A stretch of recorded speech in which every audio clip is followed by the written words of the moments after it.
All right, we are preparing for our first book study together here in the Whoa Network.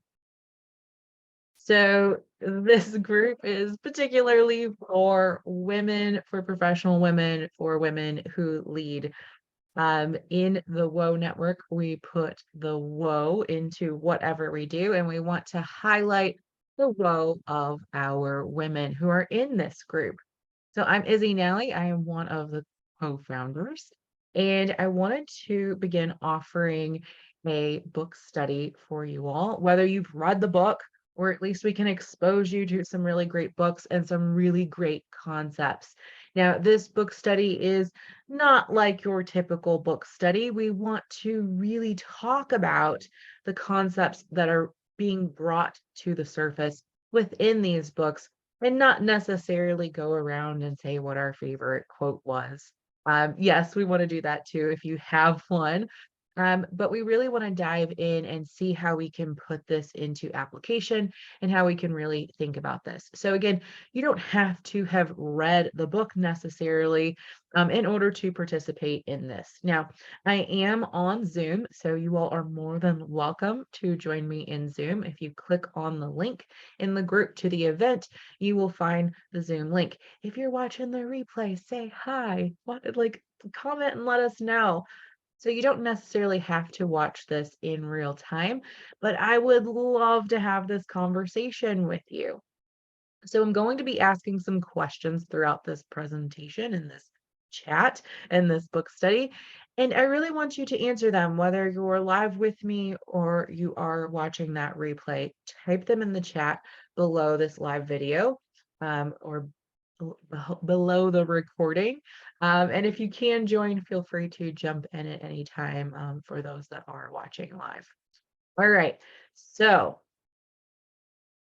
when women lead.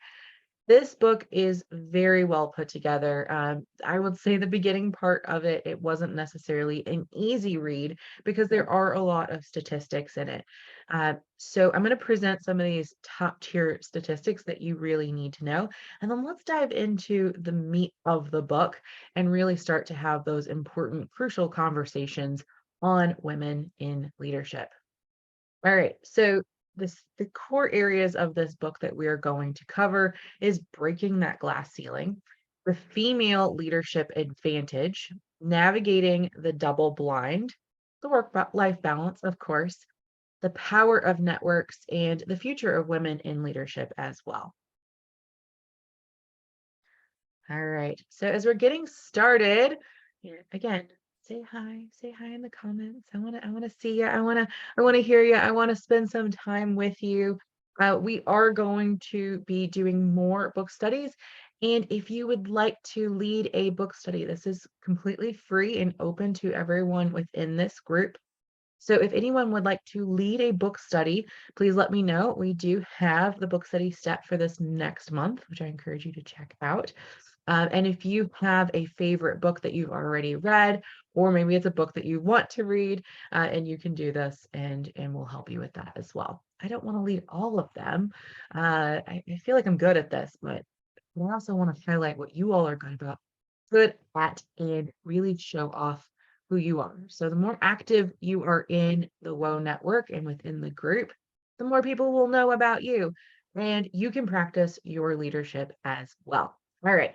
So the impact of women in leadership. What's the impact of women in leadership? So currently, right now, these are important statistics to know. I was listening to some of the talks by this author, and it brought up some memories of my own, when we were little or when our parents were little and our grandparents would say, when you're, at a certain age, there's going to be a woman president. Or, when you're a certain age, cars are going to be flying. Well, they're not flying yet. Although it is in research and it is happening, but not yet, right? Now we are at self-driving cars, but in the US, we still have not had a female president yet, when there are many South American countries that do have women presidents. So we're a little behind. In fact, we only have 8% of CEOs in those Fortune 500 companies that are women. And we're not even talking about the diversity of that yet. We're just talking about women. 40%, 40%. This is huge. We're almost at 50.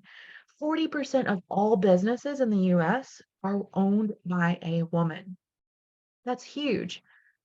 Now, what's this shows, because only 2.3 of startups are funded to women businesses, is that women are really owning more of these smaller businesses.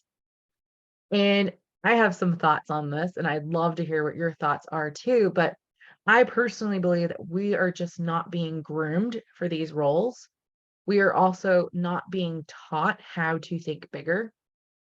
We are not being taught all the skill sets that are needed to grow and manage a Fortune 500 company.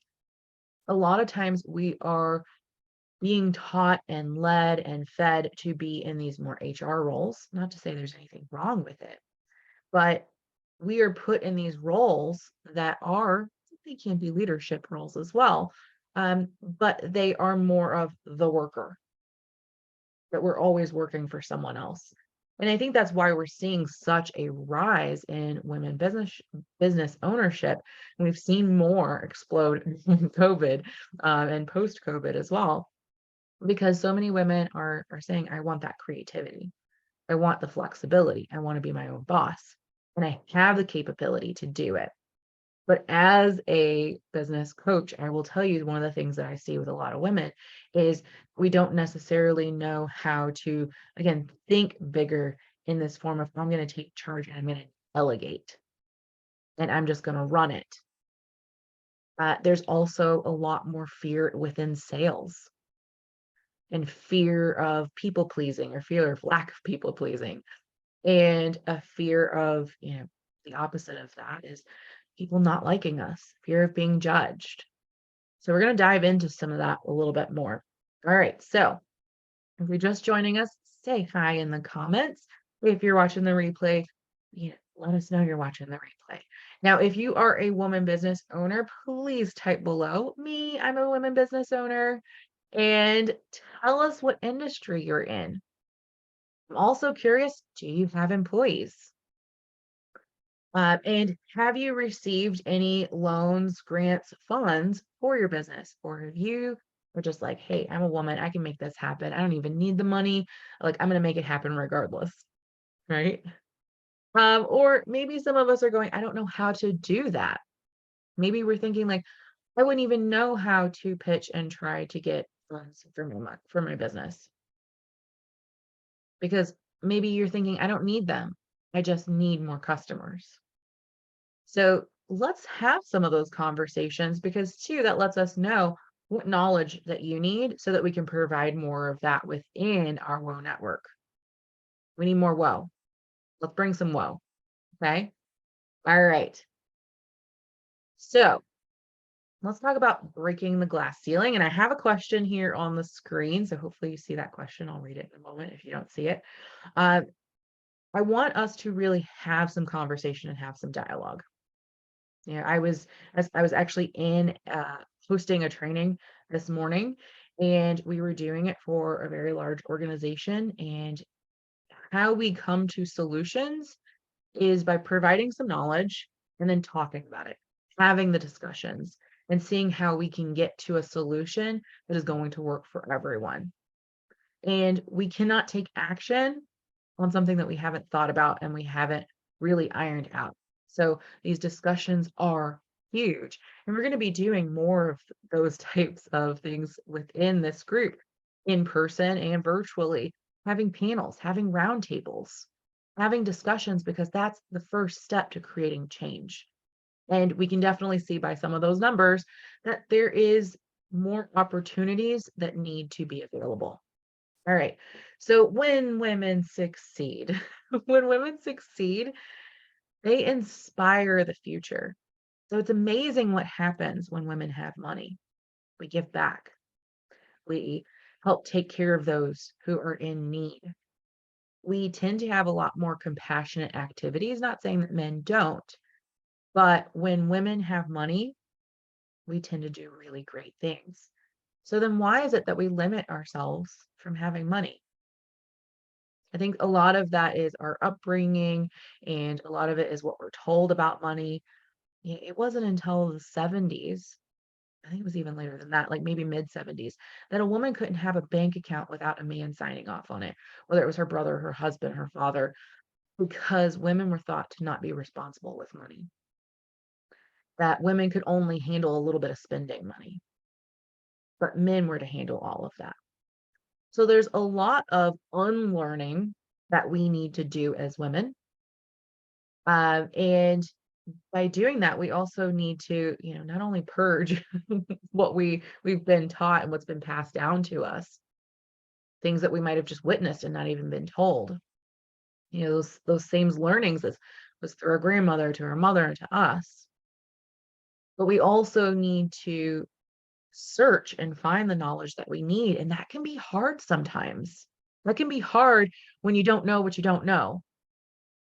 So that is what this space is for.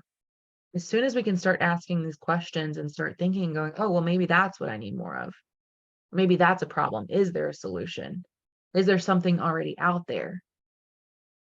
Us women, we're really great at networking, but we tend to network with people that are similar to us. And that's just human.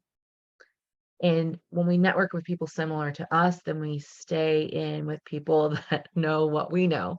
So we have to expand. And for me, that's been a big journey. And I'd love to share with you my knowledge. All right. So when we talk about this, women as CEOs, women as business owners, what do you think of when you think of CEO? Like, what type of person? Who do you imagine when you think of a CEO? So again, type that down below. I was like, what do you think of? Do you think of like Facebook, Mark Zuckerberg? Or do you think of more, Apple's president? Do you think of a woman president or CEO? And president and CEO are used interchangeably. So let's have that discussion. Like, what do we think of when we think of a CEO? Like, who do we imagine? Is it typically a male? And that's okay if that is who you imagine, because that's who we typically see. We don't see a lot of women CEOs.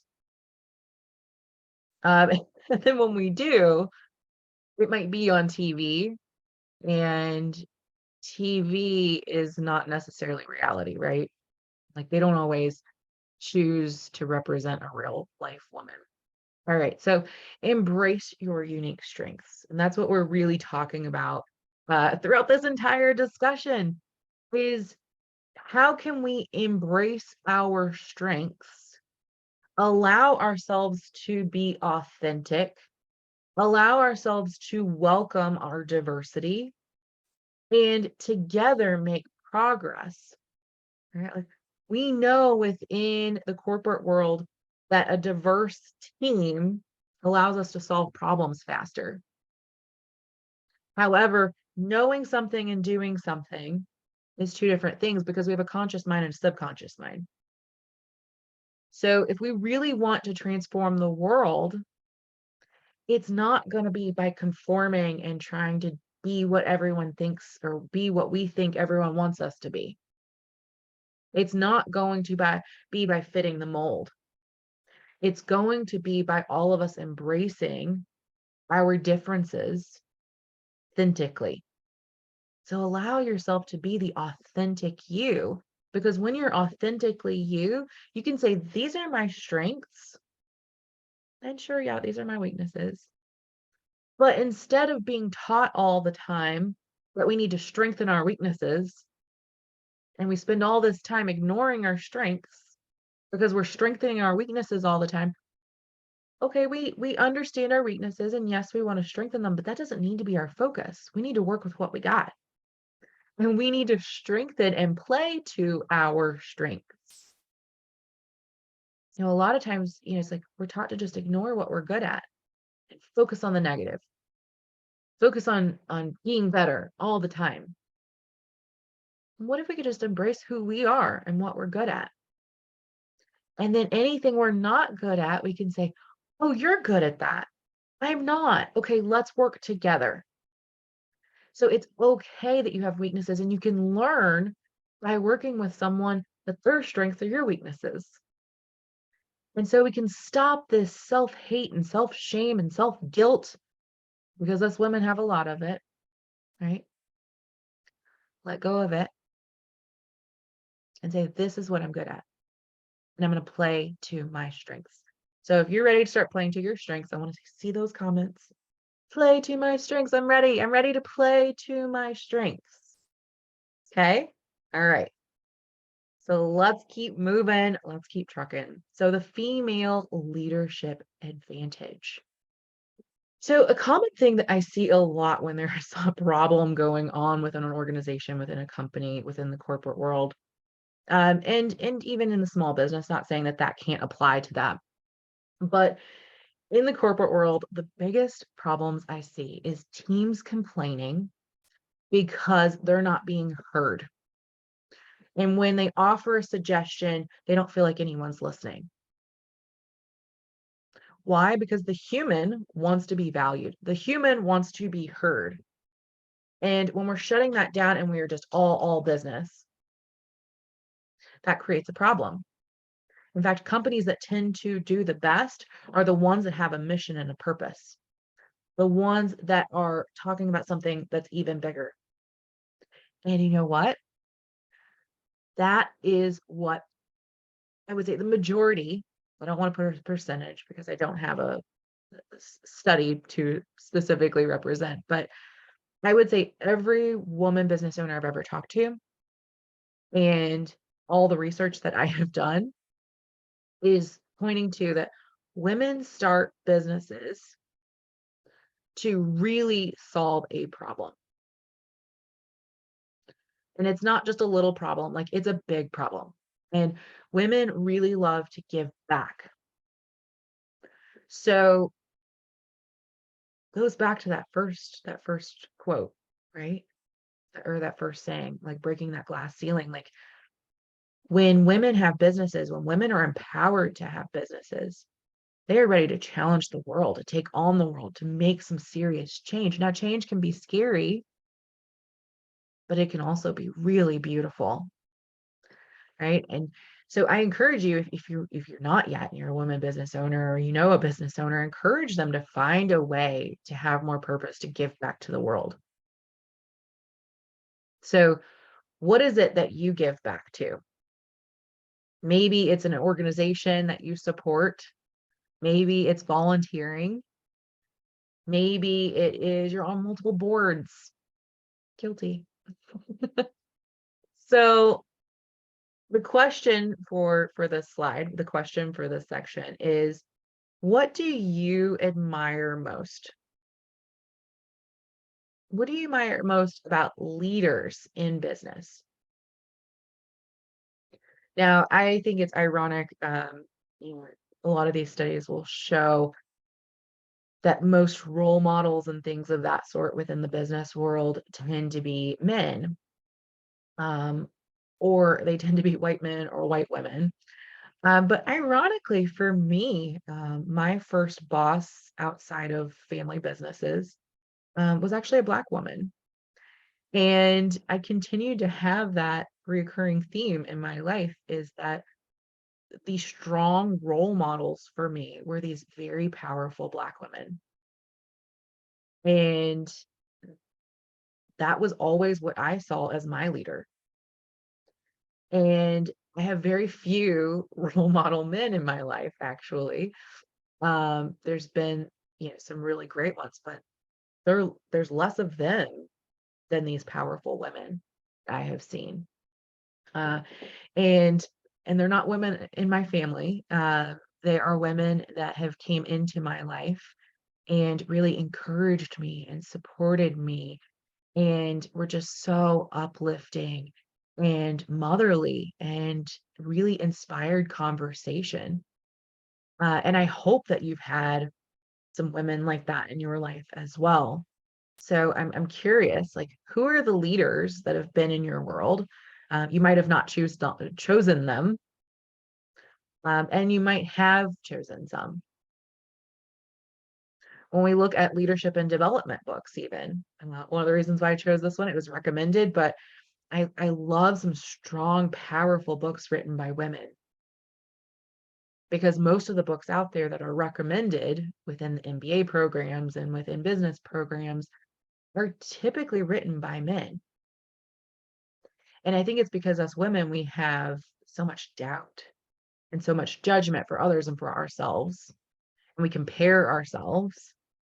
And again, it comes back to we're really looking at our weaknesses versus really embodying our strengths. So, what if we could stop doubting ourselves? What if we could stop judging ourselves, stop shaming ourselves, and really embrace our strengths? What would you be able to do? How would you lead? All right. So, navigating the double bind. Who knows what the double bind is? What's the double bind? So, the double bind is how in the business world, we as women are expected to be assertive and strong. We're also expected to be nurturing and compassionate, and we're expected to ride this fine line. Otherwise, we might get called names or we might not get taken serious. That we might be referred to as the bee, or we might get referred to as emotional or not serious enough. And so we're constantly having to ride this line. And the truth is, and I love how that she really pointed this out in this book, and she pointed it out in a way that says, I want to tell you this because by telling you this, it's empowering. By telling you this, you can be prepared. But as a woman, you are going to be judged more in business. Yes. However, what keeps us being judged more is when we are judging ourselves and we're not feeling confident. Confidence is the biggest factor that can help you overcome that judgingness by taking your stance and standing firm in who you are and not being this like, oh, well, this is who I think they want me to be. Oh, but I'm not really confident. Well, maybe this is who they want me to be. Oh, but I don't know if I'm good at that. And you're riding this emotional roller coaster instead of being your true, authentic self. And when you doubt yourself, others are going to doubt you. When you are not confident in yourself, others are not going to feel confident in you. So you have to allow yourself to be truly who you are and embrace that. But also know that, yes, the business world is going to judge us because they don't know what to expect. Because us as women, we have so many different varieties of personalities. We have so many passions. We have so much heart. And I think men have it hard too. They do. They are expected to be a certain way as well, and that they don't feel like they can always show their nurturing and compassionate side. But they have this strong line that they have to walk, and they know what that is. And they can almost be rewarded sometimes when they step out of that line. But I'll tell you something that I think it was in the book. I don't remember if it was in the book or in a talk. But when a company is really messed up and they need someone to come in and fix it, do who do you think they choose to come in and fix it? A man or a woman? More often than not, they have a woman come in to fix the mess. Isn't that wild? Because we know us mamas, when there's chaos, we will fix it. We will figure out a way and we will fix it up. So the question is, do you feel like you get judged harder in the world? I hope that answer is no. I personally don't pay any mind to it. I have been very fortunate that in the areas that I have been, I might get judged for them thinking I'm really young, which I'm like, it's just lots of oil and face massages. They think I'm really young. And I guess, when you're a certain age, I totally get this. You see people younger than you and they look even younger, because you're looking at yourself in the mirror. But, you know, allowing yourself to recognize in which ways do you feel like you're being judged, and can we just ignore it? Can we just authentically show up as us and not worry about that? All right. So, what does work life balance look like for you? Yeah. And that can come in different ways. Like maybe you're like, how many hours do you feel like you need to work? And how many hours do you feel like you need to with your family life? How many hours do you feel like you need for yourself and maybe friends? Like, have we really thought about that? And this term work life balance, like for some of us, especially business owners, women that are business owners, we can tend to work a whole lot because we don't put boundaries on it. We're just like, oh, I just love working, so I'm just gonna work all the time. And then we start to get in burnout, or then we start to like, again, we start riding this roller coaster because we're not being firm. And that might be your thing. For those of us who like have a life or want to have a life, we need to have a balance of work and life. Now, I will tell you, I love going out for a coffee and chit-chatting and talking about how we can collaborate and all of these things because that is my passion. But going out and having a conversation with someone, a coffee that's breaking the norm, and we're chit-chatting is going to be different than just sitting at the desk and plowing away. So for me, I like to think of work-life balance as how much am I putting out and how much am I taking in? How much am I with people versus how much am I alone? And that's going to look different for all of us. It really is. For some of us, maybe we don't like spending much time with our family. Or for some of us, maybe you're like, I just want to spend all my time with my family and I only want to work 10 hours. So we have to think about like what is the work and what is the life and how can we really balance those. So being able to honor our passions and honor our responsibilities, right? So like work is generally like when we have an obligation or responsibility, and being able to dance with that, to recognize what our professional aspirations are, but make sure that that's not like really like carrying over into our personal life so much that we feel off balance. Right. So we want to create a life that we wake up in the morning and we look forward to. We want to wake up and look forward and not just keep going, snooze, snooze. I don't want to do today. Right. So we want to present ourselves and find this balance within life that we find enjoyment within the day. All right. Building confidence. So we've already kind of talked about this a little bit, but how do you build confidence? What do you feel confident in? And I love the topic of confidence. I have studied it intensely. In fact, at some point, I will write a book on it because I don't think there's enough good books out there on like really truly building confidence. Because confidence is trust. That's what confidence is. Confidence is trust. You're trusting yourself. Why don't we trust ourselves? Because, you ready?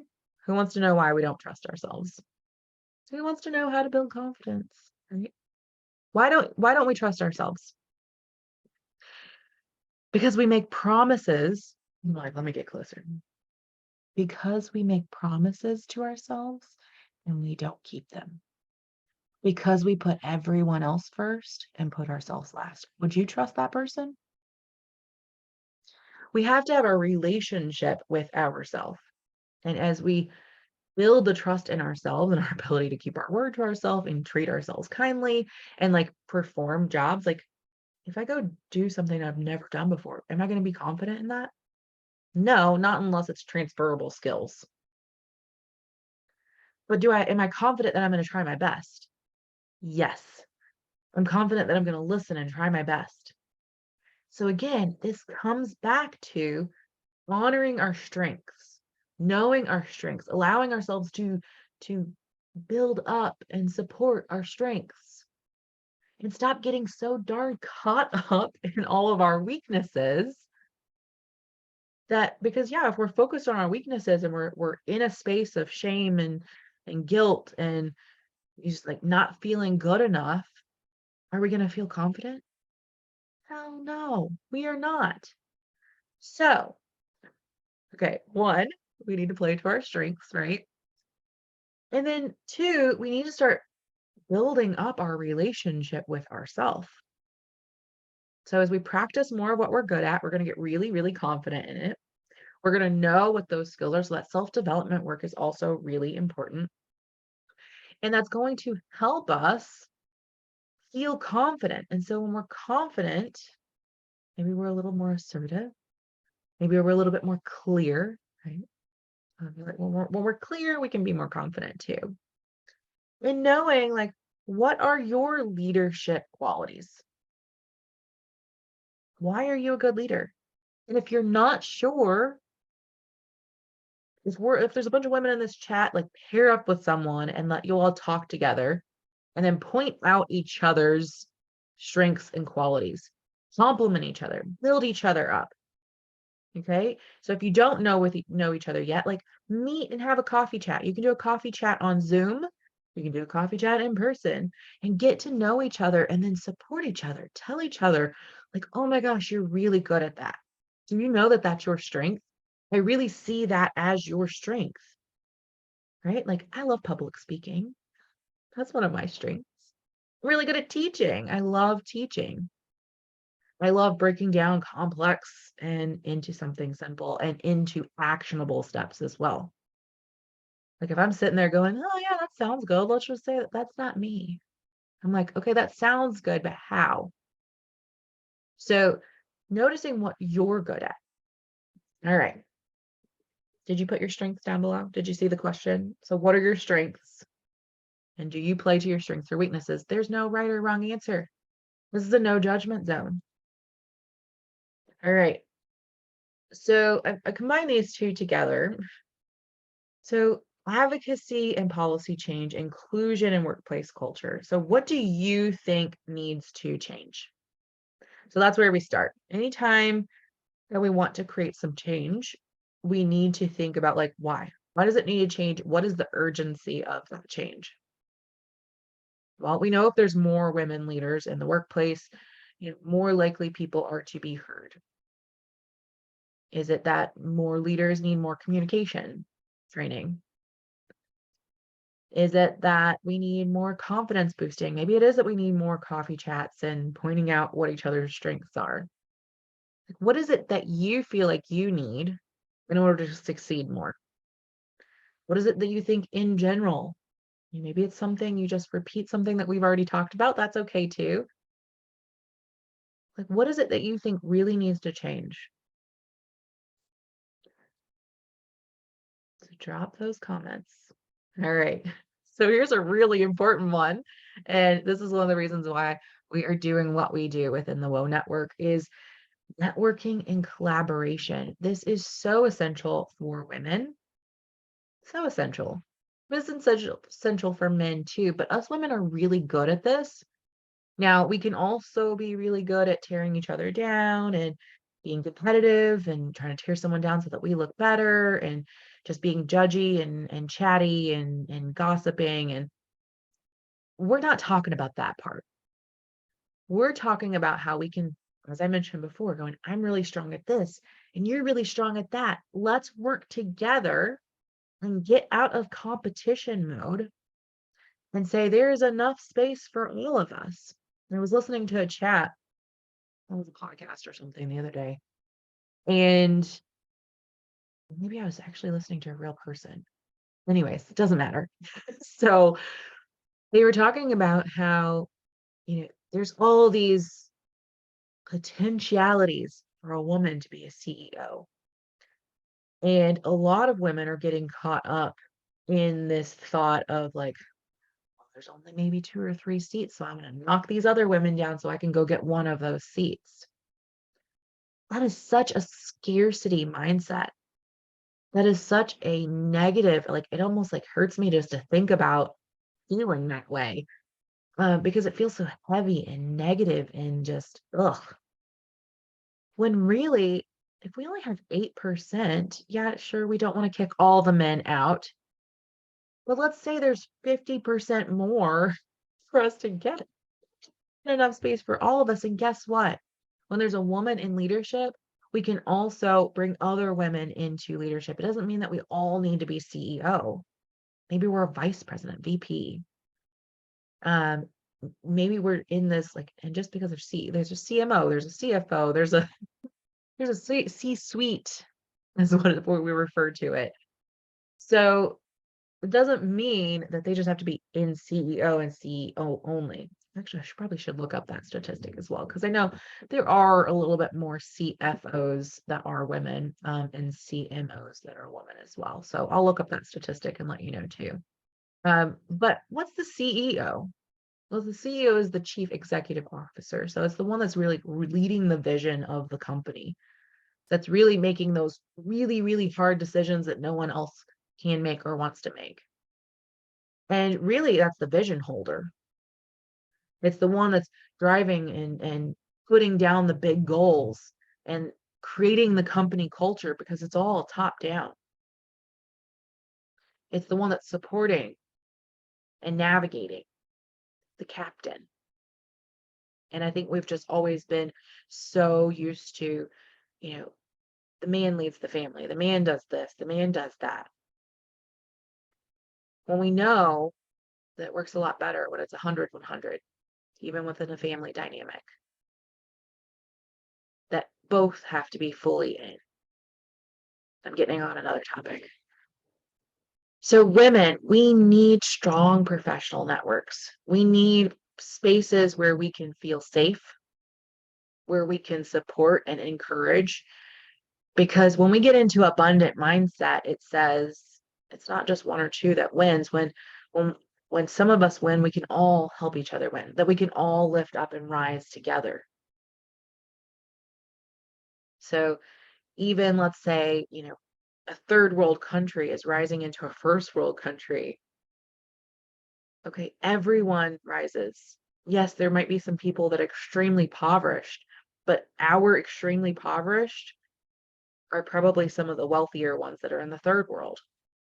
So we all rise. Can we all, is there enough for everyone? Yes.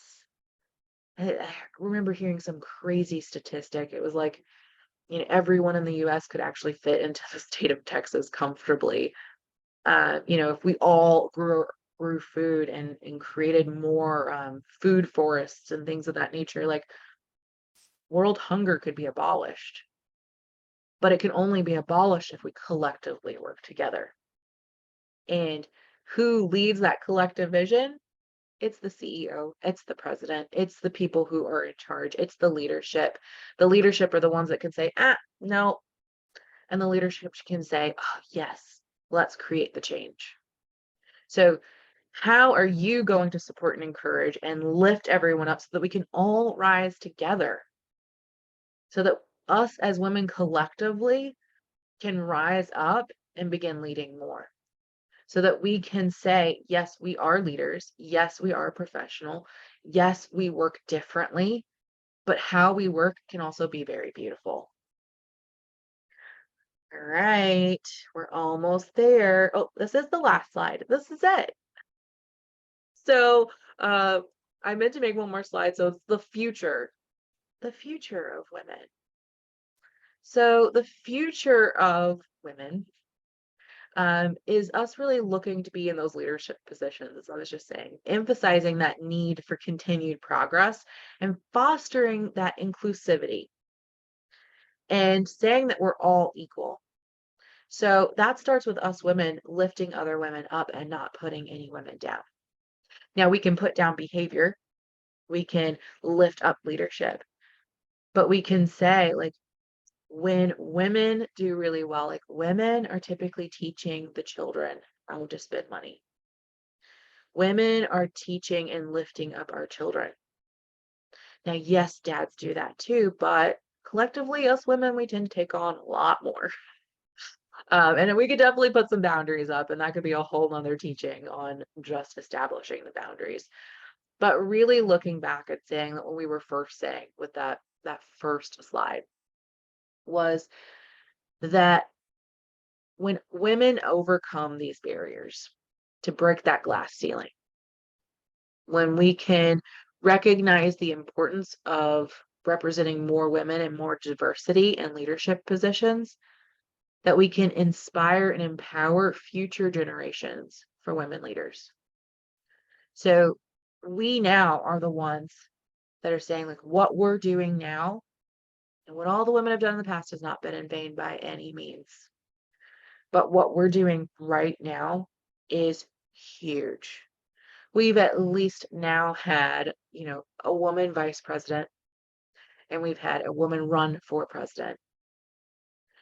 But if we are to continue to lift up strong, capable women who will be amazing presidents, that we have to be doing that now.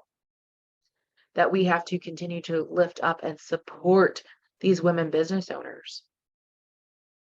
And local, of course, we want to shop local, but really, how can we support our local women business owners?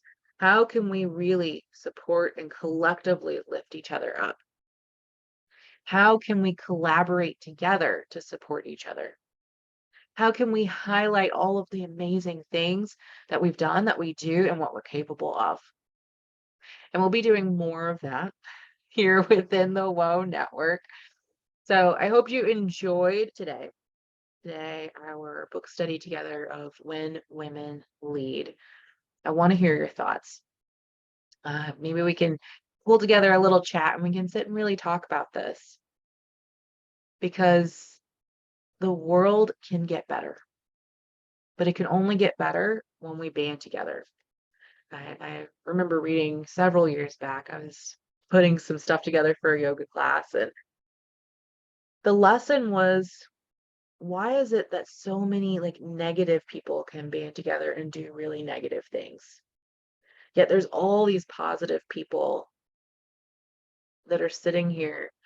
And it's because anger can really fuel people.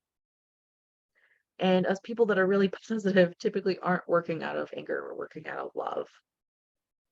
And it's really easy to get in our comfort zone. And, some of that lovey, like super empowering, like empowered peace can be motivated by anger too. It can be motivated by an anger of justice. And that can be a beautiful thing. And a lot of us women don't really want to hold on to those feelings. But if we band together, because there's far more of us than the negative, and love can always overpower the evil, the anger, the hate, the fear. But we have to do it together. So many people that are trying to do good are doing it alone. And all these little single efforts just aren't enough. We have to band together and really collectively work for the good. So I hope that you will continue to be involved within the WOW network, that you will reach out to I or Holly and talk about events and happenings. We have a lot of ideas, and those ideas will come to fruition so much faster when we have you and your support as well. So be active, reach out, say hi, start engaging with these other women in the group, and let's support and encourage and lift each other up. I will talk to you soon, and don't forget to check out what next month's book study is, and I will see you then.